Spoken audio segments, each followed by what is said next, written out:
I am here to show you a great website or resource that will be super helpful as you are setting up parent conferences during this virtual learning time. Calendly is a fantastic site that is free, integrates beautifully with your Google Meet and your calendar. As a matter of fact, when parents schedule a conference with you through your Calendly, it will automatically add a Google Meet link if you choose to select one. So I'm going to go ahead and get started and show you how to set it up.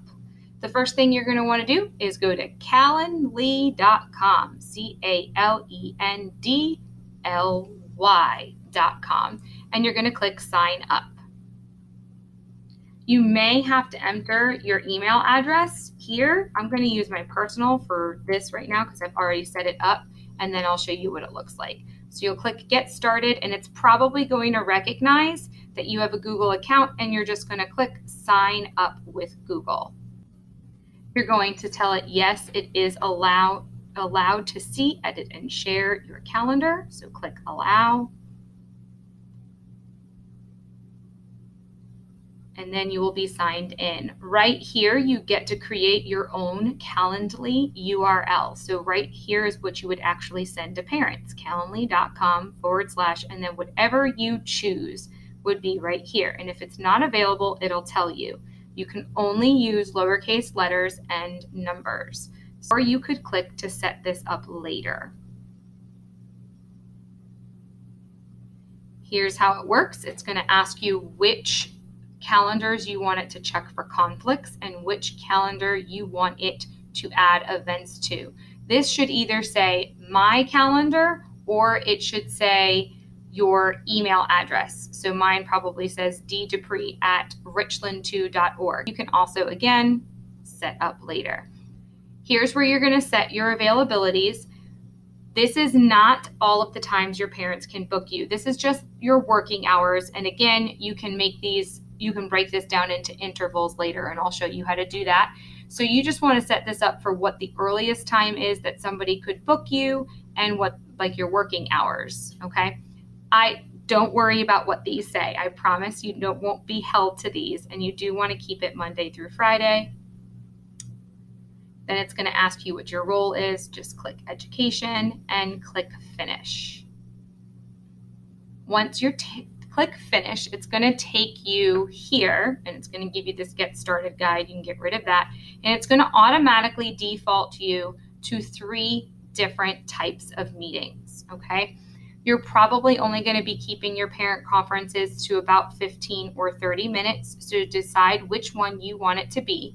And the ones that you don't, you're just going to click on the gear and you're going to turn them off, okay? You can even delete them if you want to just delete them.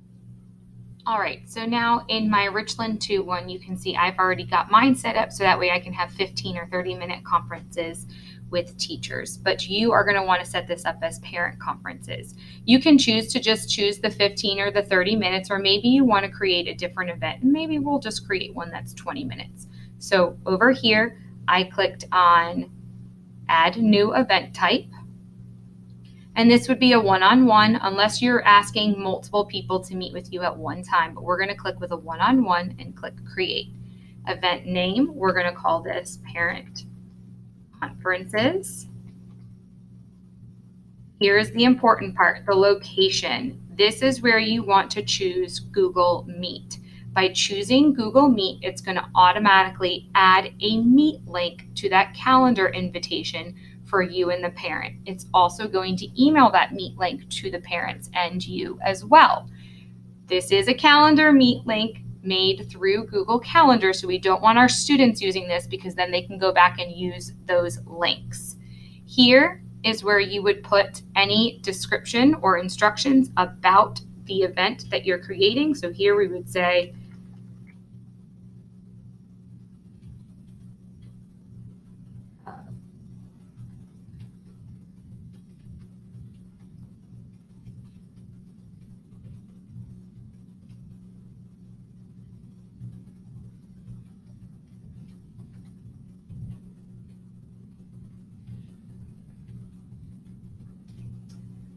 okay. and you would see the event link is actually going to generate right here with whatever the URL is that you chose and the name of the event. And then you could even choose a color for it to end up on your calendar in. And we are going to click next here at the bottom.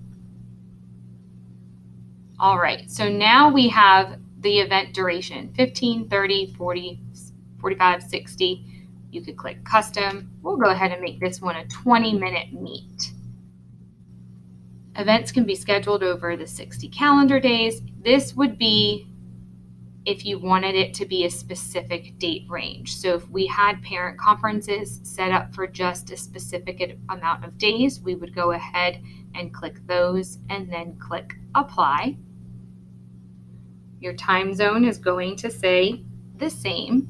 And now we're going to go to our availability. Now, this is where we can get a little bit more particular. We don't want it to be 9 a.m. to 5 p.m. You might want it before school in those morning office hours, after school in those afternoon office hours, and you may even be interested in setting one up during your lunch break. All right, so to set up the specific times in each day, you're just going to click on one day. And here is where you're going to add your availability in intervals, so that way parents can only book you during certain times.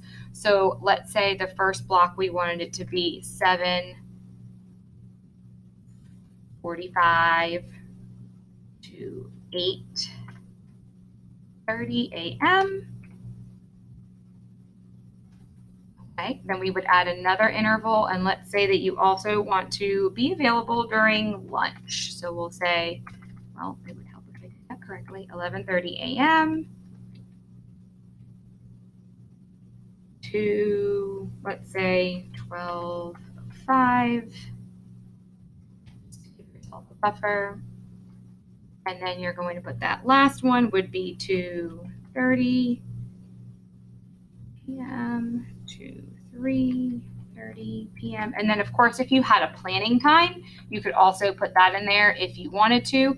And then you have your option to apply this to October 19th only, apply this to all Mondays, or we could apply it to every single day that we had chosen. So now you'll see your availability changed. And notice it's not showing us, well, now it is, but it's showing us other events, but these are grayed out because we did not choose to have this event go any further. Okay, so that is going to show your availability for this event. Down here, we're going to click next when we're done there. So we've already said what this event is. We've said when people can book it. They can only book it between the 19th and the 30th. Again, you can adjust these dates for whatever weeks you are doing parent conferences. This is the link that you would send to parents. But here are some good things you might want to add in so that way you're more prepared for the conference or to help your parents out a little bit more. If we clicked on invitee questions, I would also suggest adding the question that says, what is your child's name? And make it required. It's only a one-line question, so we click apply. You can move that right here on top. So now they're going to be required to enter their name, their email address, and then you could come over here and say, please share any questions or concerns you would discuss during this conference. And you can require this or not require it. And you can add any other questions should you feel that you need those to be there. Just always make sure you click save and close when you are done. Another one over here would be notifications and cancellation policies. Okay, so right here you can see an event's going to be created in your calendar, and the invited guest or the person who scheduled it will be listed as an attendee. If you click, this is what it's going to look like on your calendar. That's not really anything you need, but this is important here. Right now, email reminders are turned off. We might want to turn those on. And all this will do is it will email the parent with the subject reminder, parent conferences, with your teacher name at the date and the time. And the email will read just as follow. This is going to go out 24 hours before. You could choose to have it go out again another time. That's up to you. Another one that I think is really cool is to add in the text messages. You can simply click here and personalize, and maybe you want to have them get a text message 1 hour before, just reminding them of the event. They will have to type in their cell phone number. I do not believe that you would get their cell phone number. Here is the cancellation policy. There's really nothing to add there. You can leave that blank, click save and close. Lastly, the confirmation page. This is what's going to display after your parents click to confirm their appointment. You could actually add a custom link if after they create they schedule their parent conference. If you wanted to go have them go someplace different, you could, or you can just leave it as is, save and close, and we're not going to be collecting any payments, so we're going to leave that there. Okay, so what does this look like if you were to use it or send it to parents? If you sent them the exact link, calendly.com/whatever you chose your URL as /parent conferences, if that's what you chose to name it, this is what that site is going to look like. Parent conferences, 20 minutes, and it's going to say that it's a web conference. Details will be provided upon confirmation. And then here's that description where we typed it earlier. And you can see these are the dates that it's live for. If they went to November, they can't go to November because we only chose these 2 weeks here in October. So if they wanted to schedule a conference, they would click a day and they would be able to see the dates or the times that are available on that day. They could simply click one and click confirm. They would have to type in their name, their email, their child's name. Remember, we could do that. This is optional, and they would click schedule event. So I'm going to go ahead and fill this out.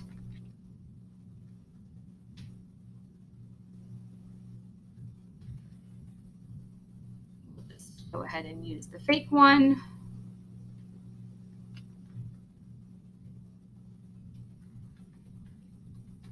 And I'm not even going to schedule the text, and I would click schedule event. Now, I've been told that I'm confirmed and I'm scheduled with Dana Dupree on Tuesday, October 20th. But what does that look like to me as the teacher? Well, if I was to go to my calendar, don't mind the mess here, and I was to go to Tuesday, October 20th, you would see at 2:30, Dana Dupree and Dana Dupree have a meeting scheduled, and there's already a meet link here. I can see the email and I can see everything else here with answers to the questions. And if the parents had used a Gmail, it would also default onto their emails as well. It's as easy as that. If you have any questions about how to use Calendly, please let me know and I'd be happy to help you out.